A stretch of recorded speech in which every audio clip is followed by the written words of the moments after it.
bénisse pleinement encore ce matin. Donc la Bible, la parole de Dieu, nous encourage à servir Christ notre Seigneur. Nous avons eu de beaux témoignages de frères et sœurs qui ont servi hier, et c'est une joie de voir tout ce que Dieu a pu faire au travers d'eux. Donc c'est Colossiens chapitre 3, verset 24 qui nous dit « Servez Christ le Seigneur ». Et dans le monde dans lequel nous vivons, nous sommes souvent confrontés à des doutes, à des incertitudes. Aussi, ce matin, j'aimerais vous poser cette question. Est-ce que vous vous sentez capable de servir Dieu ? Est-ce que vous pensez que vous avez les capacités suffisantes pour le servir ? En effet, pour tout un ensemble de raisons, nous pouvons ne pas nous sentir capables de servir Dieu. Ça peut être par exemple à cause d'expériences que nous avons eues dans le passé. Nous avons pu avoir des échecs, nous avons pu recevoir des critiques dans le passé qui ont pu créer une perception négative de nous-mêmes. Cela peut aussi provenir du fait si nous nous comparons aux autres, que ce soit aux personnes de notre entourage, que ce soit aux autres personnes dans l'Église, ou que ce soit même avec des personnes que l'on voit sur les réseaux sociaux. Cette comparaison que l'on peut se faire avec d'autres peut aussi engendrer un sentiment d'inadéquation. Il y a également ce qu'on peut appeler aussi la pression sociale, si on a des attentes élevées de la part de la société, de la part de la famille ou des amis, qui peuvent aussi mener un sentiment de ne pas être à la hauteur. Ce sentiment de ne pas être à la hauteur peut aussi provenir du fait d'un manque de compétences, de ne pas se sentir préparé, de ne pas se sentir compétent dans un domaine spécifique. Et tout cela peut renforcer le sentiment de ne pas se sentir capable de servir. Il y a d'autres troubles, ça peut être aussi, on a parlé d'anxiété, la dépression, ce sont aussi des troubles aussi qui peuvent altérer la perception que nous avons de nos capacités. Et un dernier point qui peut aussi limiter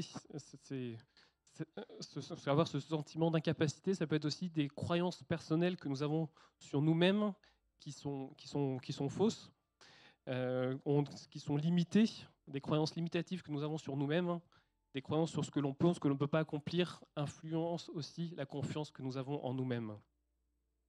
Et pour toutes ces raisons, j'aimerais vous parler ce matin d'un thème essentiel dans notre vie de foi, c'est comment Dieu nous rend capables de le servir. Car il est crucial de se rappeler que Dieu nous a équipés pour accomplir sa volonté. Et dans l'Ancien Testament, nous voyons plusieurs personnages qui ont tous été appelés à des rôles de leadership, à des rôles de service. Et cependant, plusieurs d'entre eux ont d'abord ressenti leur insuffisance. C'est le cas notamment de Moïse, tout à fait.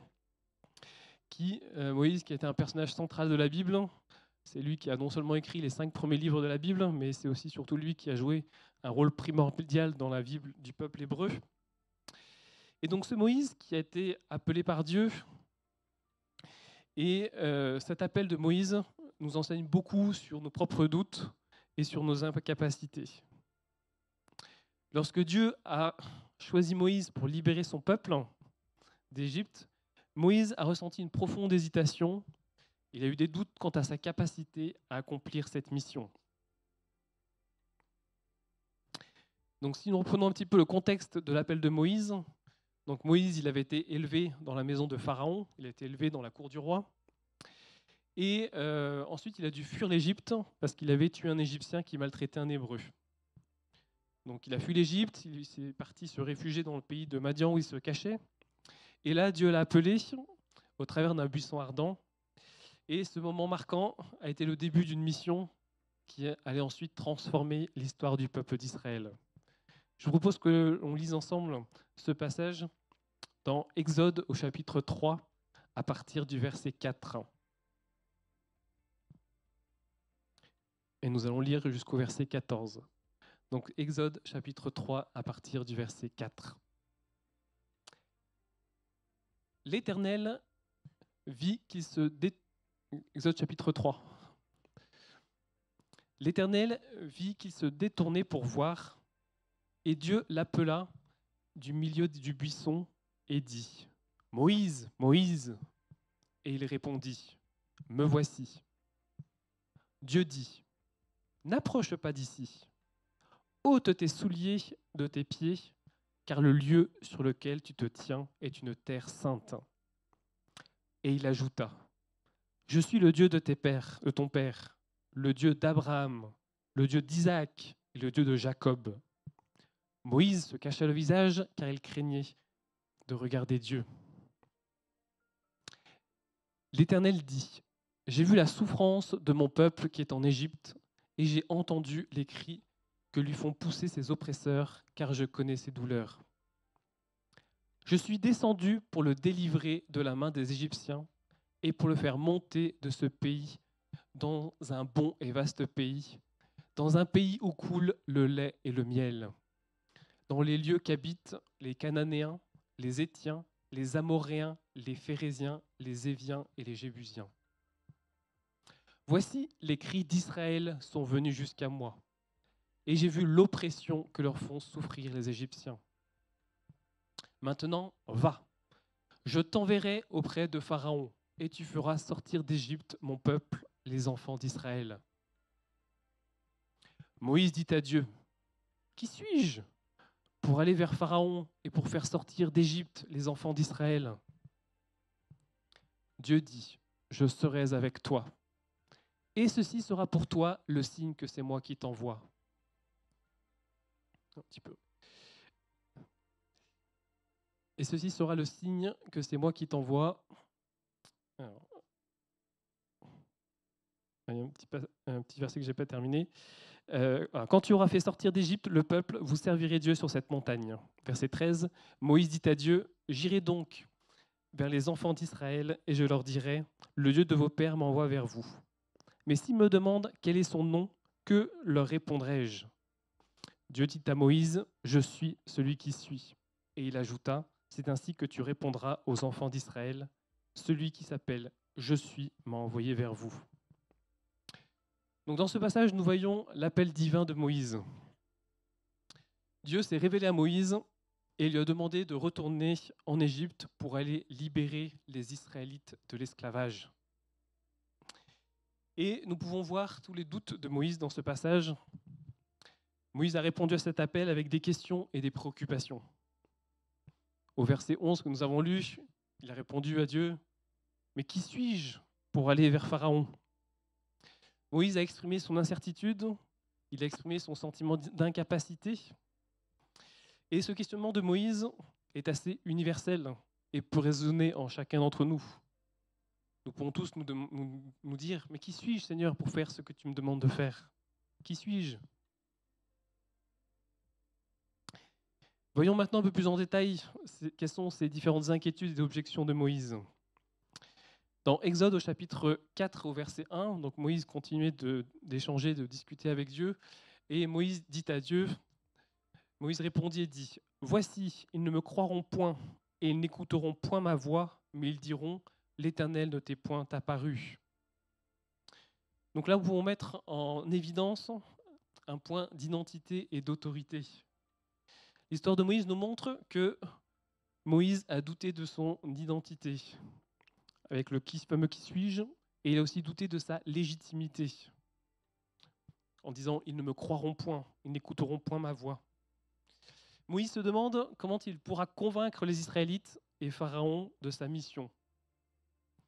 Et nous aussi, nous pouvons être confrontés, pareil, aux mêmes doutes face aux défis que Dieu nous présente. Au verset 10 du même chapitre de Exode 4, Moïse continue d'essayer de négocier avec l'Éternel. Et Moïse dit à l'Éternel, « Ah Seigneur, je ne suis pas un homme qui ait la parole facile, et ce n'est ni d'hier, ni d'avant-hier, ni même depuis que tu parles à ton serviteur, car j'ai la bouche et la langue embarrassées. » Là, Moïse mettait en évidence un manque de compétences. Moïse voulait dire à Dieu qu'il n'était pas un homme éloquent, qu'il n'avait pas la capacité de parler facilement. Il se sentait incapable de parler en public.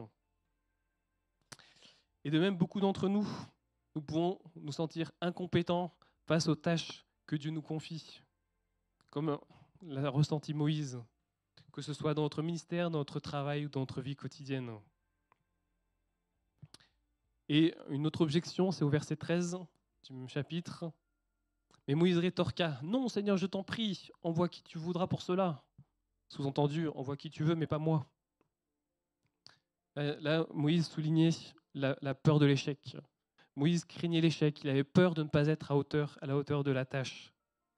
Et cette peur, c'est aussi un obstacle commun qui peut nous empêcher d'avancer dans notre foi et dans notre appel.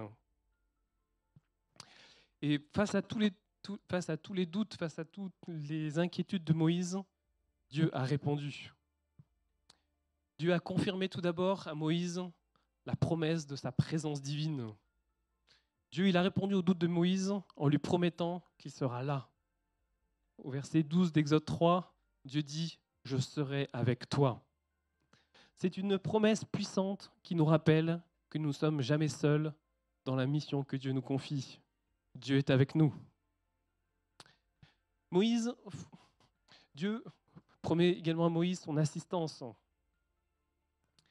Quand Moïse a dit « mais ils ne me croiront pas », Dieu il a fourni à Moïse des signes et des miracles pour prouver son autorité. Et cela nous enseigne que Dieu équipe ceux qui l'appellent. Il ne nous demande pas d'être parfaits, mais il nous demande d'être disponibles. Et de l'exemple de Moïse, nous pouvons tirer un ensemble d'applications pour nos vies. Tout d'abord, nous pouvons apprendre à reconnaître nos doutes. Comme Moïse, nous avons tous des doutes. Reconnaître ces doutes est un premier pas vers la croissance spirituelle. Mais ne laissons pas nos doutes nous paralyser. Une deuxième application que nous pouvons voir de l'histoire de Moïse, c'est d'apprendre à s'appuyer sur les promesses de Dieu. Rappelons-nous que Dieu est avec nous. Quelles que soient les tâches que nous devons accomplir, sachons que la présence de Dieu nous accompagne. Et un autre enseignement, c'est d'agir malgré la peur. Ne laissons pas la peur de l'échec nous empêcher d'agir. Moïse a fini par obéir à l'appel de Dieu et il est devenu un leader puissant qui a réussi à faire sortir d'Égypte le peuple hébreu. Soyons courageux et avançons dans la foi. La parole de Dieu nous donne la promesse que Dieu nous équipe d'un équipement divin. Dans Éphésiens au chapitre 2 et au verset 10, il est dit « Car nous sommes son ouvrage, ayant été créés en Jésus-Christ pour de bonnes œuvres, que Dieu a préparées d'avance afin que nous les pratiquions. » Nous sommes son ouvrage, nous sommes l'ouvrage de Dieu. Et c'est Dieu qui nous a créés et nous a créés pour de bonnes œuvres. Et ces œuvres pour lesquelles il nous a créés, Dieu les a préparées d'avance. Et les a préparées d'avance pour que nous les pratiquions. Ce passage nous souligne plusieurs points clés. Tout d'abord, nous pouvons voir notre identité en Christ. Ce verset nous affirme qu'en tant que croyants, nous sommes l'ouvrage de Dieu, ce qui signifie que nous avons été créés avec un but et une valeur. Notre identité est fondée en Christ. Les bonnes œuvres. Ces bonnes œuvres mentionnées ici ne sont pas des actions que nous devons faire pour gagner le salut, car c'est par grâce que nous sommes sauvés, par le moyen de la foi, ce n'est pas par les œuvres, afin que personne ne se glorifie. Mais ces bonnes œuvres sont le résultat naturel de la foi. Ces bonnes œuvres sont le fruit de la transformation que Dieu opère dans la vie du croyant. Dieu nous remplit de son amour, et parce que nous aimons, nous voulons aider notre prochain. La préparation divine. Ce verset indique que Dieu a préparé ses œuvres d'avance. Cela signifie que Dieu a un plan pour chaque croyant, pour chacun d'entre nous, et il nous appelle à accomplir des actions qui reflètent son amour et sa justice. Ce verset que nous avons lu, Éphésiens 2:10, nous rappelle donc que nous avons une nouvelle identité en Christ et que nous sommes appelés à vivre de manière active en pratiquant de bonnes œuvres, conformément au plan divin. Cela signifie que Dieu nous prépare et nous équipe pour le servir, non pas par nos propres efforts, mais par sa puissance agissant en nous. Et j'aimerais vous donner un témoignage personnel au sujet du plan que Dieu a pour chacun d'entre nous et sur le fait qu'il nous prépare, qu'il nous équipe.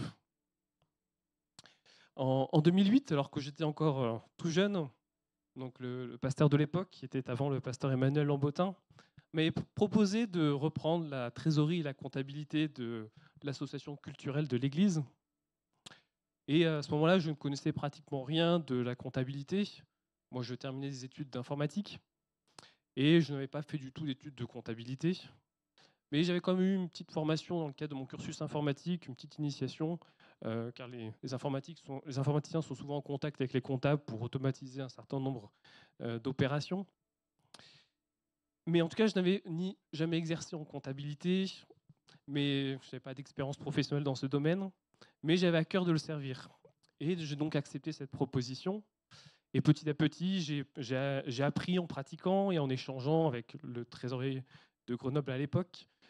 Et au fil des années, on m'a confié plus de responsabilités dans ce domaine et j'ai pu ensuite moi-même former d'autres trésoriers. Et ce qui est aussi super dans tout cela, c'est que ce que j'ai appris en servant dans l'Église m'a permis de développer des capacités, des connaissances qui me servent maintenant dans mon activité professionnelle, où j'encadre des personnes qui, elles, ont fait des formations de comptabilité, alors que moi, cette formation, je l'ai faite dans l'Église. Dieu avait vraiment tout préparé à l'avance, à la perfection.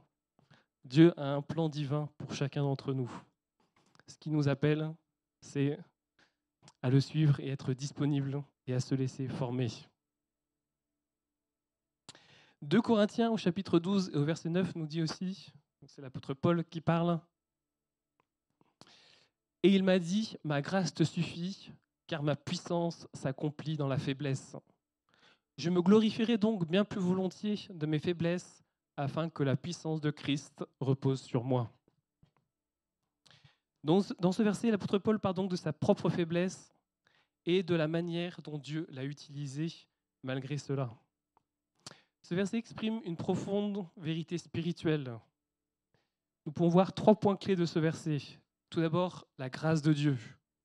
Lorsque Dieu dit « ma grâce te suffit », cela signifie que sa faveur et son soutien sont suffisants pour affronter les difficultés de la vie et les difficultés du service. La grâce, c'est un don immérité de Dieu qui nous permet de surmonter nos faiblesses et nos épreuves. La puissance dans la faiblesse. L'idée que ma puissance s'accomplit dans la faiblesse souligne que la force de Dieu se manifeste particulièrement lorsque nous sommes faibles.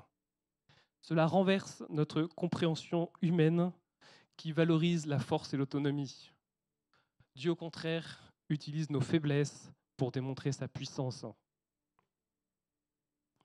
Ce passage nous apprend aussi à avoir confiance et à dépendre de Dieu. Ce verset nous invite à une attitude de confiance et de dépendance envers Dieu. Reconnaître nos limites nous permet d'expérimenter la force divine. Cela nous rappelle que dans nos moments de vulnérabilité, nous pouvons nous tourner vers Dieu pour obtenir l'aide dont nous avons besoin. Ce verset nous encourage donc à nous appuyer sur la grâce de Dieu en reconnaissant que c'est souvent dans des moments de faiblesse que la puissance de Dieu se révèle le plus clairement. Et par rapport à ce point, j'aimerais aussi vous apporter un témoignage personnel. Donc Thomas a témoigné de comment il était assez aussi timide. Moi, c'était aussi pareil. Par nature, j'étais assez introverti et on ne m'entend pas beaucoup parler. Si vous m'auriez vu il y a quelques années en arrière, alors que j'étais au groupe de jeunes de l'église, j'étais là, mais on ne m'entendait quasiment pas. Quasi aucun mot ne sortait de ma bouche. Aussi bien que ce soit pour les activités spirituelles ou que c'était des activités de détente. Aussi, quand on me demande de prêcher là, ici, devant vous, c'est un exercice pour moi qui n'a rien de naturel, que ce soit pour préparer le message ou que ce soit pour vous le transmettre. Néanmoins, je peux témoigner à quel point dans ma faiblesse, Dieu a toujours été présent et il m'a toujours aidé. Et cela a fortifié ma foi de voir que je pouvais toujours compter sur lui, qu'il était toujours à mes côtés pour m'aider. Maintenant, je vous prends un exemple dans la parole de Dieu, dans l'Ancien Testament, qui montre comment Dieu, comment le Saint-Esprit nous équipe pour le service. Et je propose que nous allons voir ensemble l'exemple de Betsaleel et de Oholiab. Ce sont deux artisans qui ont été choisis par Dieu pour une mission divine. Et le récit, donc, qui est présent dans le livre de l'Exode, nous enseigne comment Dieu équipe ses serviteurs pour accomplir des œuvres extraordinaires. Lisons ensemble Exode au chapitre 31, à partir du verset 1 jusqu'au verset 11. L'Éternel parla à Moïse et dit : « Sache que j'ai choisi Betsaléel, fils d'Uri, fils de Hur, de la tribu de Juda. Je l'ai rempli de l'Esprit de Dieu, de sagesse, d'intelligence et de savoir pour toutes sortes d'ouvrages. Je l'ai rendu capable de faire des inventions, de travailler l'or, l'argent et l'airain, de graver les pierres enchâssées, de travailler le bois et d'exécuter toutes sortes d'ouvrages. Et voici, je lui ai donné pour aide Oholiab, fils d'Aïsamach, de la tribu de Dan. J'ai mis de l'intelligence dans l'esprit de tous ceux qui sont habiles pour qu'ils fassent tout ce que je t'ai ordonné. La tente d'assignation, l'arche du témoignage, le propitiatoire qui sera dessus et tous les ustensiles de la tente. La table et ses ustensiles, le chandelier d'or pur et tous ses ustensiles, l'autel des parfums, l'autel des holocaustes et tous ses ustensiles, la cuve avec sa base, les vêtements d'office, les vêtements sacrés pour le sacrificateur Aaron, les vêtements de ses fils pour les fonctions du sacerdoce, l'huile d'onction et le parfum odoriférant pour le sanctuaire. Ils se conformeront à tous les ordres que j'ai donnés. Donc dans ce passage, Dieu appelle Betsaléel, fils d'Uri, et il dit « J'ai rempli Betsaléel de l'Esprit de Dieu, de sagesse, d'intelligence et de connaissance pour faire toutes sortes d'ouvrages. » C'est Dieu qui a donné à Betsaléel les capacités. C'est lui qui lui a donné tout ce dont il avait besoin. Et ce passage nous montre que Dieu ne choisit pas des personnes au hasard. Il les appelle et il les équipe spécifiquement pour des tâches précises. Betsaléel et Oholiab avaient des tâches précises qui leur ont été confiées. Et cela nous apprend que, tout comme Betsaléel, chacun d'entre nous est appelé par Dieu. Peu importe nos doutes, peu importe nos faiblesses, Dieu voit en nous un potentiel qu'il désire développer. Est-ce que vous êtes prêts à répondre à cet appel ? Et Betsaléel n'est pas seul dans sa mission. Il y a Oholiab, son compagnon, qui est également choisi par Dieu. Moïse a annoncé, dans Exode 35, que Oholiab a reçu des dons pour travailler avec des matériaux variés et pour enseigner aux autres. Dieu a équipé ces deux hommes, Betsaléel et Oholiab, non seulement avec des compétences techniques, mais aussi avec une sagesse spirituelle. Lisons maintenant Exode 36, versets 1 à 2. Betsaléel, Oholiab et tous les hommes habiles en qui l'Éternel avait mis de la sagesse et de l'intelligence pour savoir et pour faire, exécutèrent les ouvrages destinés au service du sanctuaire selon tout ce que l'Éternel avait ordonné. Moïse appela Betsaléel, Oholiab et tous les hommes habiles dans l'esprit desquels l'Éternel avait mis de l'intelligence, tous ceux dont le cœur était disposé à s'appliquer à l'œuvre pour l'exécuter. Nous voyons que Betsaléel et Oholiab travaillent en équipe, ce qui montre l'importance de la collaboration dans le service de Dieu. Dans ce passage, nous voyons que tous les artisans qui travaillaient sous leur direction étaient inspirés et motivés. Ce passage nous parle en effet de tous ceux dont le cœur était disposé à s'appliquer à l'œuvre. Betsaléel et Oholiab ont inspiré et ils ont élevé les autres. Le plus important dans le service, ce n'est pas les capacités, mais c'est le cœur. Tous ceux dont le cœur était disposé, avoir un cœur disposé à s'appliquer à l'œuvre. Dieu valorise notre intention, notre amour et notre dévouement bien plus que nos compétences techniques. Servir avec un cœur sincère et aimant est ce qui glorifie véritablement Dieu.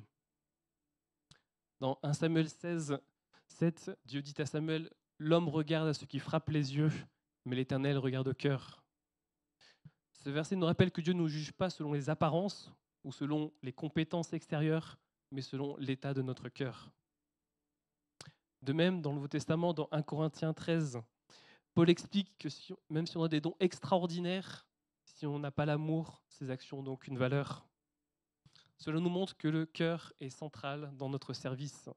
Si je n'ai pas l'amour, je ne suis rien. En tant qu'Église, nous sommes donc appelés à travailler ensemble. Chacun a un rôle à jouer. Et ensemble, nous pouvons accomplir de grandes choses pour le royaume de Dieu. Comment pouvons-nous encourager et soutenir ceux qui nous entourent dans leur service? Et nous pouvons voir l'impact qu'a eu le service de Betsalel et d'Oliab. Leur travail a abouti à la construction du tabernacle, qui est un véritable chef-d'œuvre. Et c'est aussi un chef-d'œuvre sur le plan technique, mais c'est aussi un lieu de rencontre entre Dieu et son peuple. Ce lieu symbolisait la présence de Dieu au milieu des Israélites. Leur engagement et leur dévouement ont eu un impact éternel. De même, notre service peut aussi avoir un impact durable. Chaque acte de service, chaque geste de bonté, chaque talent utilisé pour la gloire de Dieu contribue à construire son royaume sur terre. Quelle empreinte souhaitons-nous laisser au travers de notre service? Et par rapport à cette question, je lisais ces derniers jours l'histoire de Tabitha dans Actes au chapitre 9, qui m'a profondément marqué. Je propose qu'on la lise ensemble. Actes chapitre 9, verset 36. Il y avait à Joppé, parmi les disciples, une femme nommée Tabitha, ce qui signifie Dorcas. Elle faisait beaucoup de bonnes œuvres et d'aumônes. Elle tomba malade en ce temps-là et mourut. Après l'avoir lavée, on la déposa dans une chambre haute. Comme Lyde est près de Joppé, les disciples, ayant appris que Pierre s'y trouvait, envoyèrent 2 hommes vers lui pour le prier de venir chez eux sans tarder. Pierre se leva et partit avec ces hommes. Lorsqu'il fut arrivé, on le conduisit dans la chambre haute. Toutes les veuves l'entourèrent en pleurant et lui montrèrent les tuniques et les vêtements que faisait Dorcas pendant qu'elle était avec elle. Pierre fit sortir tout le monde, se mit à genoux et pria. Puis, se retournant vers le corps, il dit : « Tabitha, lève-toi. » Elle ouvrit les yeux et, ayant vu Pierre, elle s'assit. Il lui donna la main et la fit lever. Il appela ensuite les saints et les veuves et la leur présenta vivante. Cela fut connu de tout Joppé et beaucoup crurent au Seigneur. Donc Tabitha, qui est aussi connue sous le nom de Dorcas, c'est un personnage biblique donc, qui est mentionné ici dans l'Acte des Apôtres. Et comme je vous disais, cette histoire m'a marqué car c'est un puissant exemple de service, de compassion et de la façon dont laquelle une vie dédiée peut avoir un impact profond sur l'Église et sur les autres. Tabitha est décrite comme une disciple de Jésus, pleine de bonnes œuvres et de charité. Elle se consacrait à la couture et à la confection de vêtements pour les pauvres, ce qui témoigne de son cœur généreux et de son engagement envers les autres. On peut voir de ce passage quelques caractéristiques de Tabitha. Tout d'abord, nous voyons que c'était une servante dévouée. Tabitha est connue pour ses actions concrètes. En tant que disciple, elle ne se contente pas de prêcher ou d'enseigner, mais elle agit avec compassion en répondant aux besoins des plus démunis. Tabitha, c'est aussi un modèle de foi. Son nom Tabitha, en araméen, ou Dorcas en grec, signifie gazelle, symbolisant la grâce et la beauté de son caractère. Elle est un modèle de foi active, montrant que la foi se manifeste par les œuvres. Et on pouvons également voir l'impact du service de Tabitha. Son impact a influencé sa communauté. Lorsqu'elle est tombée malade et qu'elle meurt, les veuves de la communauté ont pleuré sa perte et ont montré les vêtements qu'elle a faits pour elle. Cela a démontré l'impact tangible de son service sur la vie des gens autour d'elle. Son absence avait créé un vide significatif dans la vie de la communauté. Ensuite, l'apôtre Pierre est appelé à Tabitha et par la puissance de Dieu, il la ressuscite. Et cet événement, non seulement a restauré Tabitha à la vie, mais il a également renforcé la foi des croyants et attiré de nouvelles personnes à la foi en Christ. L'impact de son service s'est prolongé au-delà de sa vie, car sa résurrection a été un témoignage de la puissance de Dieu. L'impact du service de Tabitha nous inspire, nous chrétiens, à servir avec amour et dévouement. Elle nous montre que chaque acte de bonté, même apparemment simple, a une valeur éternelle aux yeux de Dieu. C'est donc un exemple marquant de la façon dont le service désintéressé et l'amour pour les autres peuvent transformer des vies. L'héritage de Dorcas, de Tabitha, perdure à travers son impact sur la communauté et sur l'inspiration qu'elle laisse derrière elle. Maintenant, lisons ensemble 1 Pierre chapitre 4 et au verset 10, qui nous dit « Chacun de vous a reçu de Dieu un don particulier, qu'il le mette au service des autres comme un bon gérant de la grâce infiniment variée de Dieu. » Dans ce verset, il est question des dons ou des charismes que Dieu donne à chaque croyant. Ce verset dit « Chacun de vous a reçu un don particulier. Mettez-le au service des autres comme de bons intendants des diverses grâces de Dieu. » Chacun de vous a reçu un don de Dieu. Et nous pouvons retenir dans ce verset quelques points. Tout d'abord, ce verset souligne que chaque croyant a reçu un don unique. Ces dons peuvent inclure des talents spirituels, des compétences ou toute capacité qui servent à construire l'Église. Le service aux autres. L'accent que met ce passage est mis sur l'importance d'utiliser ces dons pour le bénéfice des autres. Que chacun le mette au service des autres. Cela reflète l'esprit de service et de solidarité au sein de l'Église. Ce passage nous dit aussi, comme de bons intendants des diverses grâces de Dieu. Être un bon intendant signifie gérer ses dons avec sagesse et responsabilité, en reconnaissant qu'ils proviennent de la grâce de Dieu. Ce passage nous encourage donc à reconnaître, à utiliser nos dons pour servir les autres et glorifier Dieu. Nous pourrons donc nous poser cette question. Quels sont les dons que Dieu nous a confiés ? Comment pouvons-nous les utiliser dans notre Église ? Comment pouvons-nous les utiliser pour aider les autres ?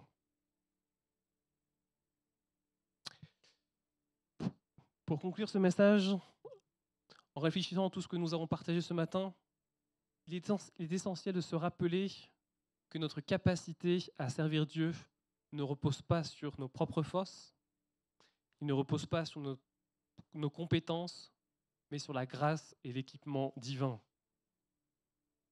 Comme Moïse, nous pouvons avoir des doutes, nous pouvons avoir des craintes, mais Dieu nous appelle et nous équipe et nous promet sa présence à chaque étape de notre chemin.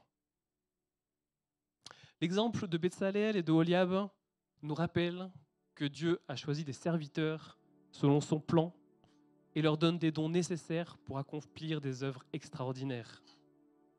De même, l'histoire de Tabitha nous montre que des actions, même simples, faites avec amour et dévouement, peuvent avoir un impact profond sur notre Église et au-delà.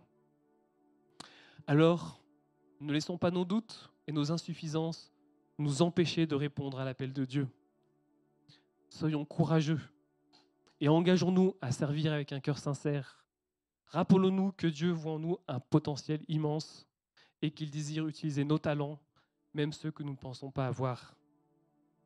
Ensemble, en tant qu'Église, en tant que corps de Christ, soutenons-nous les uns les autres et avançons dans la foi, en sachant que notre service, même dans notre faiblesse, peut glorifier Dieu et contribuer à l'avancement de son royaume. Que chacun d'entre nous puissions dire « Je suis prêt à servir, car je sais que Dieu est avec moi. » Je propose qu'on le déclare ensemble. « Je suis prêt à servir, car je sais que Dieu est avec moi. » Amen. Alléluia. Seigneur, nous te remercions pour ta parole. Merci pour tous les enseignements riches qu'elle nous enseigne. Oui, Seigneur, merci parce que c'est toi qui nous équipe.